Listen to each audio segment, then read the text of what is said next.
This is Chicken Philosophy, Carl Jung's Black Books, Part 69, dudes! That's right, which, according to the Kama Sutra, is known as the crow. Now, this isn't about that. But anyway, hope everybody's been doing well. And today, for our beverage, we're going to have a glass of water. If you haven't had a glass of water in the past while, maybe pause this, go get yourself a glass of water and come back. All right. Cheers.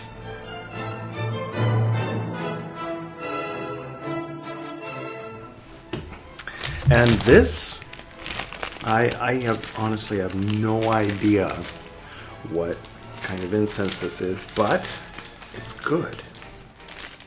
And I think it might be that Dutch rose. Remember that Dutch rose? I think I used the box as raw material for an art project or two. So I think that's what this is. It's very strong. Rose smell. So, if you want to pause this and get some incense and then come back. All right. So we've done the purification by water and the consecration by fire. Incensum isturat te benedictum. And now we're ready for the reading. So we left off, if I'm not mistaken, it was July of 1914. And Carl,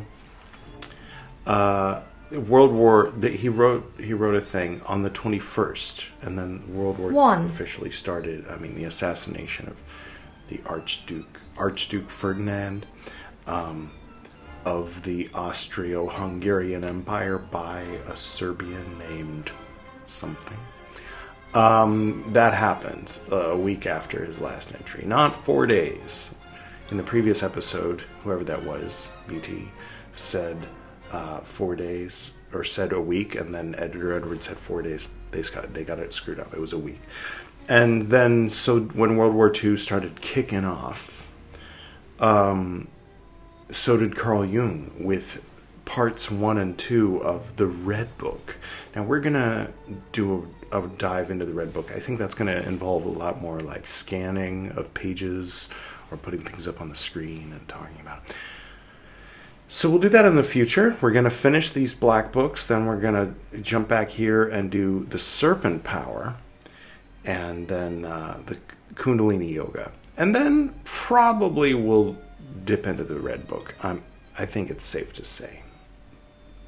That's subject to change, though, because I make the rules and sometimes I change my mind.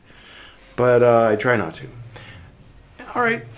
Then a year passed, and then Carl Jung returned to his black books with the following entry.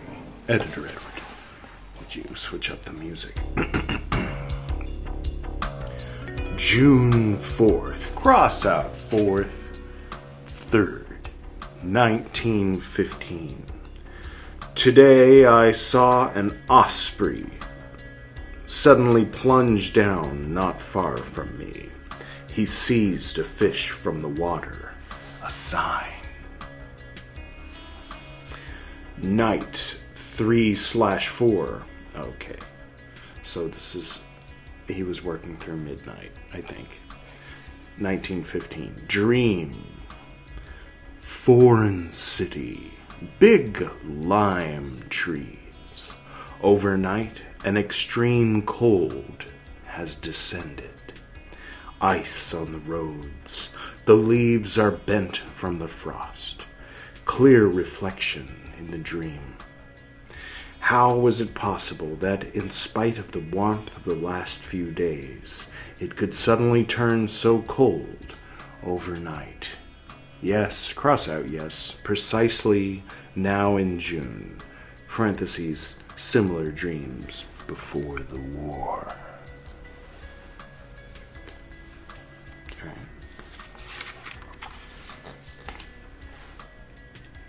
associated earlier dreams of that kind. New war, changes, my relationship to the world, int crossed out, int increased introversion, vis-a-vis M and sh, SCH. Speaking in code. Didn't he had a student, or he had a patient named Maria Molzer, I believe. Maybe that's M. The other one was Tony Wolf, so that's not the SCH. All right. The otter lard, parentheses, libido, in parentheses, otter lard. I remember that. There was something with a magic spell involving otter lard. Anyway, that needs to be buried. Restraint, the opposite of my efforts. What do you say? You are right. Bury yourself and others will grow. Do you want them to grow? Yes. That is the sacrifice of yourself in order for your son to grow. You should disappear. You no longer have opinions.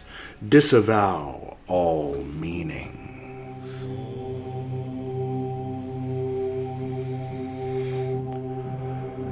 That's good advice. Hey, Pymander. Yes? You're back. I am. Where you been? Well, here and there. We just got this set up a couple days ago.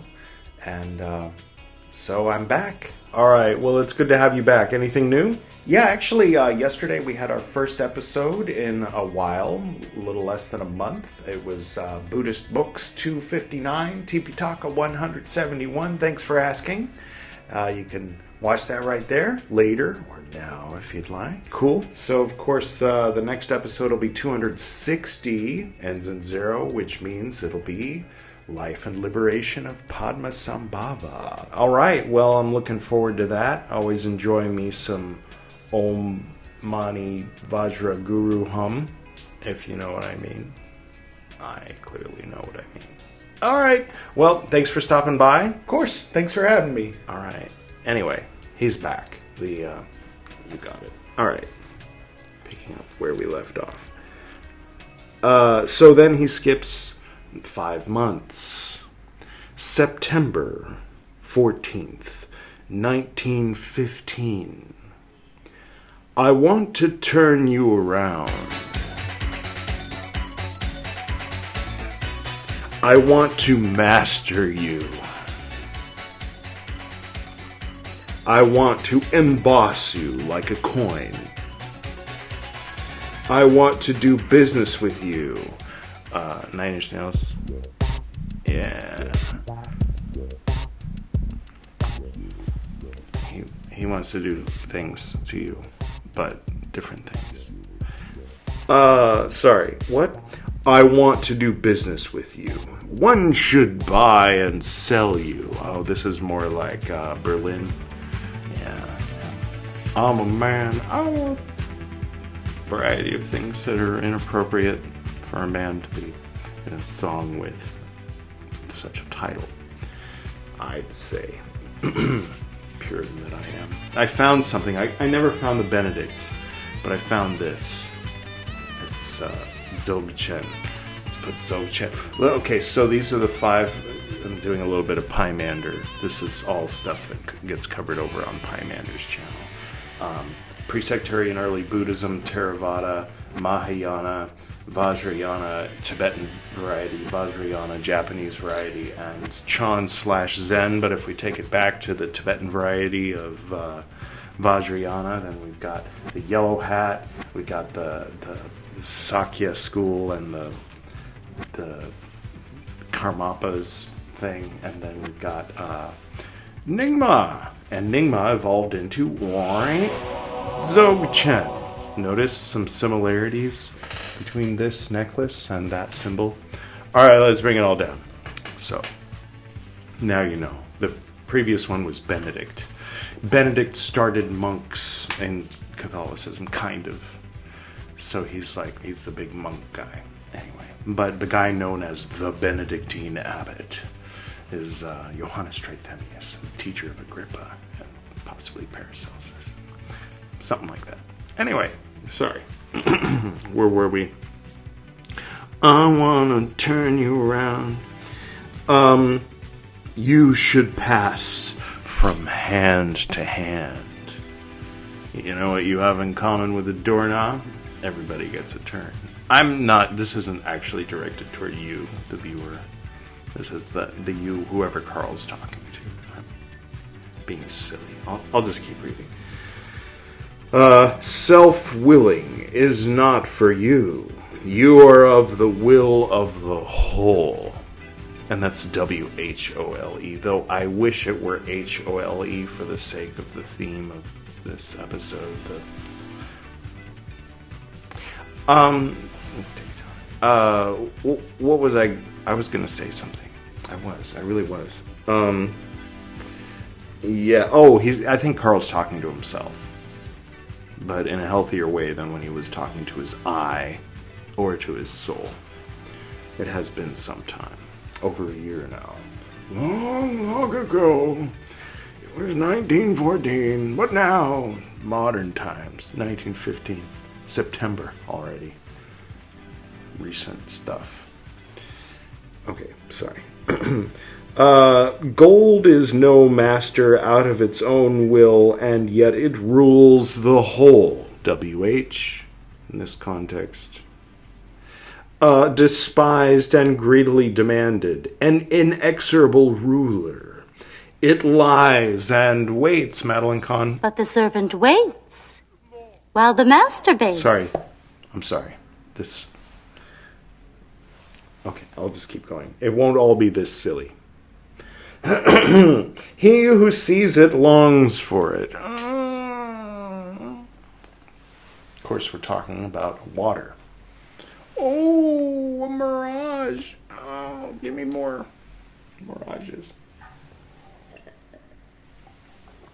In the desert of my whatever horse with no name is about.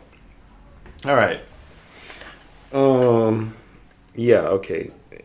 Gold does not follow one around. Not like other things you see and long for, and then when you get it, your heart longs for it, and then it follows you around. You have to feed it. Sorry. Okay. It lies silently, with a brightly gleaming countenance, self-sufficient, a king that needs no proof of its power. Nine Inch Nails, we got a God money situation here. He's talking about gold. Gold is this king. God money, I'll do anything for you. You know, like that. Yep. Alrighty. Everyone seeks after it, few find it, but even the smallest piece is highly esteemed. It neither gives nor squanders itself.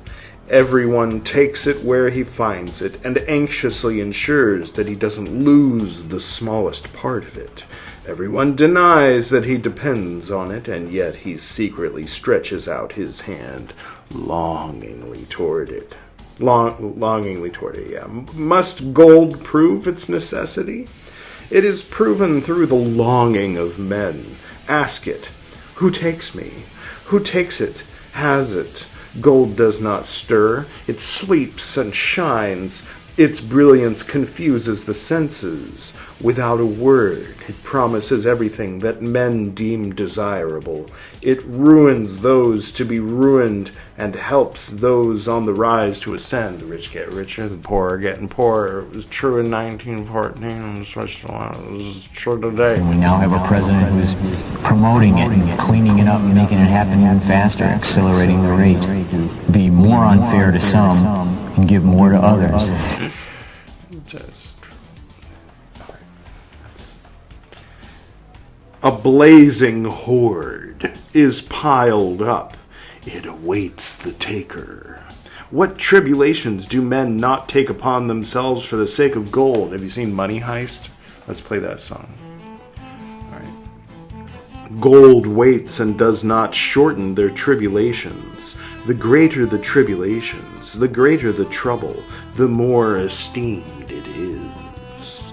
It forms forms, cross out forms from the subterranean, from the magma. Magma. Thank you, Dr. Evil. It slowly exudes hidden in veins and rocks. Man exerts all his cunning to dig it out. To extract it, it does not proffer itself, but it lets itself be taken. Philemon, keeper of the hoard, with ambiguous speech you attend to your duty. He said Philemon. Yeah, he did, didn't he? All right. I remember Philemon from earlier episodes. I'm going to have to do some deep diving. Because I know they talk a lot about Philemon in Book 1, but that's the overview of his whole journey up into the 30s. And, but we're in 1915. But I'm pretty sure we've met Philemon in his individual journal entries somewhere between Book 2 and today. Okay, that's the end of the section. So, it's a good opportunity to take a sip of water, perhaps finish your water, change up the music, and nothing else. Hey, doppelganger Gwydion. Hey, those are some nice red curtains you got there. I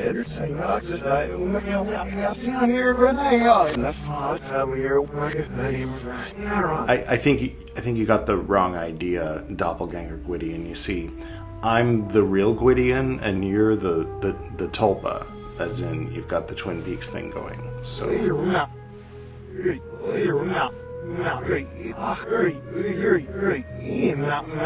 Yeah, no, I'm actually gonna keep going from here. You're backwards, Gwydion. Look at the title. See how mine says Carl Jung's Black Books? What does yours say? Yeah, there you go, because you're like a mirror reflection. Alright. Well, anyway, I just wanted to show everyone my new curtain. Isn't it nice? Sugar and spice. Luring disco darlings. Let's play Sex Dwarves, please. Thank you. Okay, where were we? This is the same day. No, this is the next day. September 15th, 1915. Not only to teach, but also to disavow. Or why then did I teach? If I do not teach, I do not have to disavow. Can relate. But if I have taught, I must disavow thereafter. For if I teach, I give the other what he should have taken. What he requires is good, but the gift that was not acquired has bad effects. To waste oneself means to want to dominate many. Deceitfulness surrounds the giver, because his own enterprise is deceitful. He is forced to revoke his gift and to deny his virtue. Seems like he's talking about something very specific, but I feel like I can lay everything he said upon my own experiences, and perhaps you can too, and perhaps they're different experiences. He's being a little poetic, and let's see if he clarifies. The burden of silence is no greater than the burden of my I that I always like to offload onto the other. Yeah, that's that whole Jungian thing. Where you do that. Therefore I speak and I teach. May the listener defend himself against my against my ruse, by means of which I burden him. Even the best truth is still such a skillful deception that I also entangle myself in it as long as I do not realize the worth of a successful ruse. He was in the zone today. He was smoking some good sativa, if you know what I'm saying. All right. Next, let's change the music. September 17th, 1915. It lies in giving. I mean, both equally, you might say. There's some debate among scholars about that, but giving, receiving, that's the whole point of the episode number. Kama Sutra card. Okay. It lies in giving. One should give what one can relinquish, or the abundance that makes one suffer. Otherwise, one gives according to the principle of the duodes. The duodes. A Roman expression meaning I give so that you might give. Yeah, you gotta have the right attitude going into it. If you go into it saying I'm willing to do this in order for this to happen, yeah, you're not really fully present for it. You gotta kind of be excited on both ends of the candle of this. Right? The joy I have intentionally given to the other obliges the other to provide a gift in return. Your own overflowing joy never obliges the other. Down with my turn. High barriers, unless you're playfully kidding, high barriers would still need to be erected between men. Oh, Carl, so old-fashioned. Less to protect them against mutual burdens than against mutual virtues. Yeah. The Christian morality of our time goes on producing mutual enchantment. I haven't gotten to that part. But sin resides in that. Yeah, that's the whole thing. If I accept self-forgiving virtue, I make myself the selfish tyrant of the other, and I am thus also forced to surrender myself again in order to make another my master, which always leaves me with a bad impression. You mean like a bad taste in your mouth? I'm sorry, it's a theme. It'll only happen once, I swear, once per series that reaches episode 69. No, we'll just do this once. This one, we'll get it all out of our system. Sorry. Another my master, which always leaves me with a bad impression and is not to the other's advantage. Admittedly, the interplay underpins the state, but the soul of the individual becomes damaged, since man thus learns always to live from the other instead of from himself. We can enjoy the fruits of a tree without cutting it down. Oh, that is on point. I think even Padmasambhava would agree with that line. If one is capable, one should not surrender oneself, right? Is he being a little Secret of the Golden Flowery? He's doing more Secret of the Golden Flower commentary in his black books 15 years before Richard Wagner, Karl von Horowitz wrote the damn thing. The lovely book. Translated it. Never mind. Okay, sorry. this interplay, instead of so we can enjoy the fruits. If one is capable, one should surrender oneself, as that induces, indeed even forces, the other to do likewise, if you're doing it right.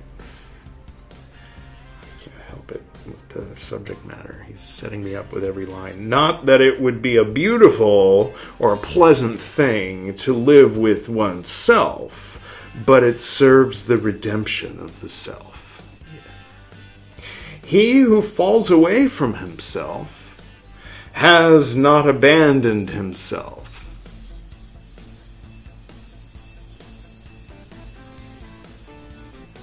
He has simply freed himself. He has lost out. He suffers it. But at the same time, through this loss, he has brought about less damage to the other than through self-forgetting virtue. Because his self-loss entails no obligation to the other, but only something contagious. Careful, guys. I hear there's something going around. Maybe you want to use a...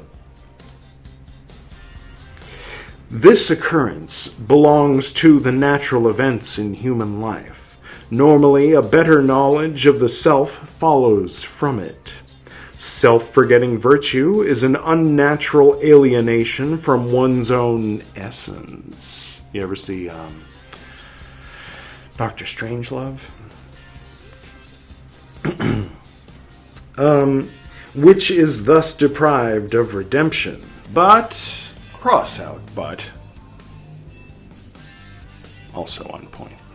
It is a sin to deliberately alienate the other. I don't mean to kink shame. It is a sin to deliberately alienate the other from his self by means of one's own virtuousness. That's bars. It's like, don't be a self-righteous ass. Get down off your high horse in any language. Smells just as sweet. Though it's ironic when someone like Martin Luther is the one saying it, when he needs to get down off of his horse. Just to spell it out. Sometimes I feel like things that are obvious aren't as obvious, so I explain them. What? This sin rebounds on us. It is submission enough, amply enough, if we subjugate ourselves to ourselves. The work of redemption is always first to be done on ourselves. This work cannot be done without love for ourselves. Mr. Gaffigan? I want to look at myself while I work on myself. I should do a recording so I can listen to myself while I look at myself while I work on myself. As I leaf through myself magazine, read how myself can improve myself. Maybe I'll go to my Facebook page and look at photos of myself. Read what myself has written about myself. Thank you. I've been waiting for the right moment to use that clip. Selfless love is a sin because it is not true. We can never abandon, lose ourself, or else we will abandon our work of redemption. But we also should not use the other for our own alleged redemption. The other is no ladder for our feet. Well, that's certainly something. It's certainly something. I'm just curious if the next one is very short. It's short enough. Let's read it and make this episode not super short. September 18th, 1915. It is necessary that we go into ourselves every day to reestablish the connection with the self. Through constant outward living, we lose the self, and through this we also become secretly selfish in our best endeavors. What we neglect in ourselves, blends itself secretly into our actions toward others.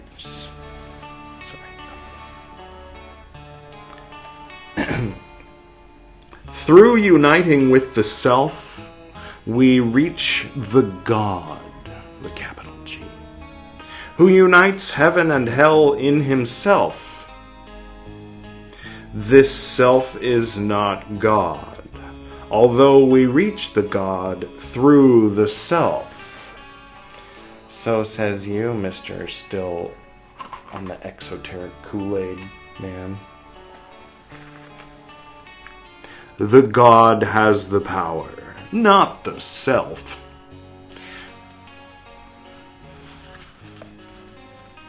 Powerlessness should thus not be deplored. Rather, it is the condition that should abide.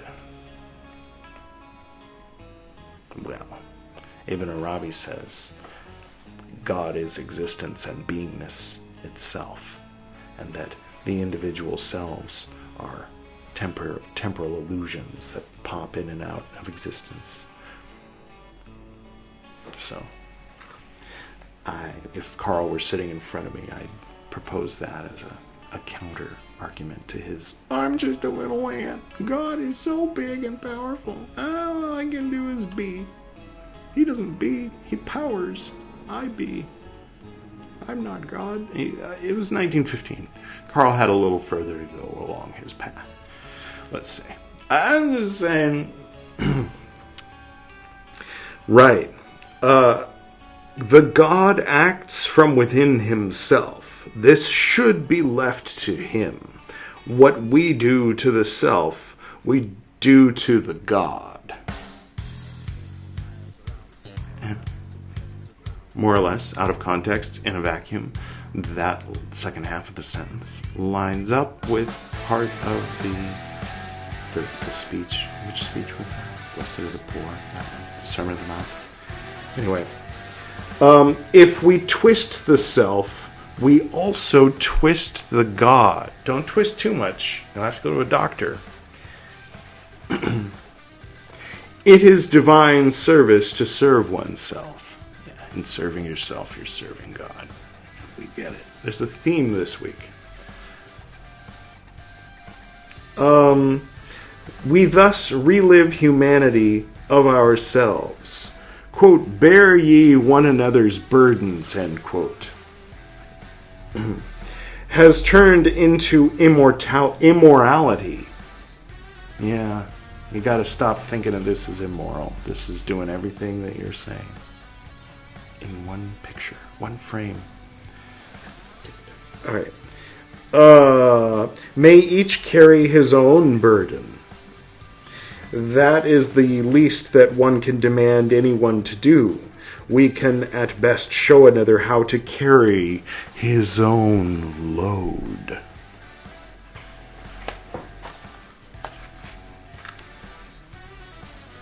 To give all one's goods to the poor means to educate them to become idle. Oh, that's nice. That's nice. Or is it?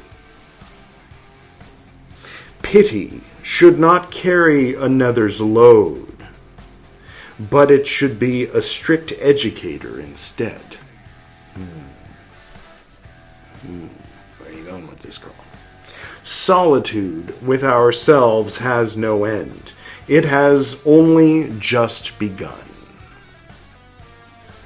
Seems like he doesn't want to pay no taxes for someone else's public education. Did they have those in Switzerland in 1915? And then there's a line. Or no, he does. He's in favor of public education.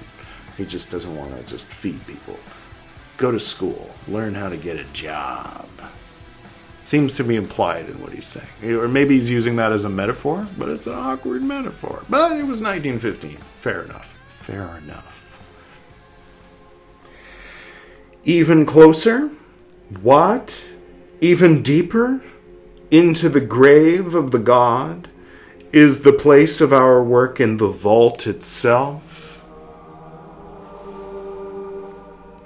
The God should not live in us, but we should live in the God. Apparently in the self and thus in God. Dreams and long days of tranquility. Well, alrighty. Thank you, Carl. That was a little more thought-provoking and clear-headed than usual. It seems to me, and this is interesting when we reflect on the 1990s or any period of relative peace and prosperity before a period of chaos. So, I don't know, take your pick. What? Yeah, Carl was like in his own head struggling with, he's like, I don't know what to do about the fact that I don't know what to do about the fact that I don't know what to do. And then the war comes. And then he's like, oh, fuck, a war. And I think that maybe that drew him out of himself enough that now he's like a little bit more...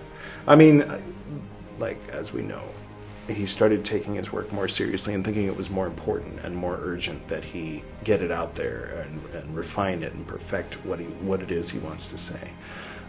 When the war came, World War I, that is. So, yeah, and the interesting thing is I think off and on his soul was telling him, like, giving him clues about what he needs to do, which he didn't do prior to July of 1914, which was to get more serious about it.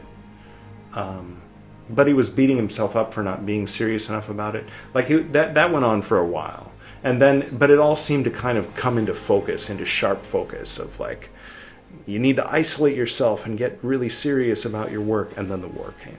And then he did. So then, after a year, he wrote an entry. And then after another 5 months, he wrote 3 entries. I think 2 or 3. And we read them. And it was interesting.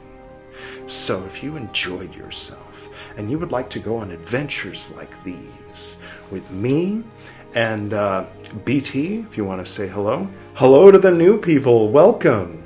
Would you like to introduce yourself for the people who stumbled in here? Well, I was in a cult for 20 years. All right. And then, of course, there's Edward. Hi. Gwydion's what happens when I put a hat on. Yeah, he likes to pretend that he's the real one and I'm the one with the hat on, when we all know that he's me when I take my hat off. And you met Pymander, so that's basically it. You met the doppelganger, he's new. Editor Edward, give us a wave. All right, so today there are 6 of us. 6 people. Let's put them all up on the screen. Okay, enough silliness. I wish you pleasant dreams, whether you be servicing yourself or whatever.